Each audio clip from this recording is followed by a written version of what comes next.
Sangat terlihat ini ada kepentingan politik besar, ada operasi politik juga di balik perbedaan sikap antara TNI AL, bahkan dengan ini Presiden Prabowo dengan yang memerintahkan pembongkaran itu dengan kepentingan politik yang Anda tadi disebut kepentingan politik siapa lagi kalau bukan Jokowi ya, di balik sikap Menteri Kelautan yang tetap menganggap bahwa yang memagar itu adalah para nelayan.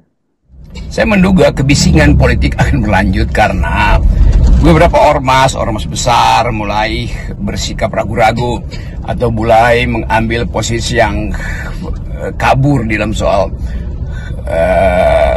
PIK 2 ini atau dalam soal pagar bambu ini. Jadi kelihatannya ada operasi, sangat mungkin juga operasi yang ingin membela satu kelompok atau operasi justru untuk mengambil keuntungan dari hal-hal yang tidak memungkinkan kita duga dari awal.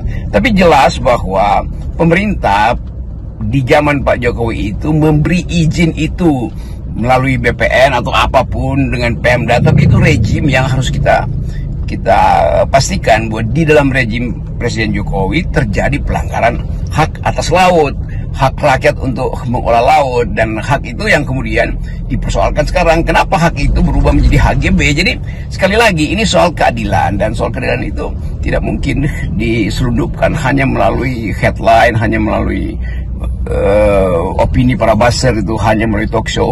Ini mesti dibawa ke pengadilan supaya terlihat betul bahwa di dalam upaya kita untuk melindungi kehidupan natural di laut itu tidak boleh ditutup dari akses rakyat. Karena laut itu kan diberikan bukan kenikmatan untuk menikmati laut, itu bukan sekedar kenikmatan mereka yang punya villa di pinggir laut, itu juga bukan sekedar tidak nyaman, tapi tidak memberi hak pada rakyat untuk menikmati keindahan laut, tidak memberi hak pada nelayan untuk memanen hasil laut. Jadi laut itu diberikan pada semua orang, tidak boleh dibatasi hanya pada orang tertentu yang punya modal. Nah, pemberian hak itulah yang sedang dipersoalkan. Tentu korporasi menginginkan itu jadi resource kan macam, tetapi kalau amdalnya itu dipalsukan justru oleh transaksi kekuasaan, maka kita mesti bawa itu ke pengadilan. Jadi sekali lagi pejabat-pejabat di zaman Presiden Jokowi yang memberi HGB itu mesti diadili itu.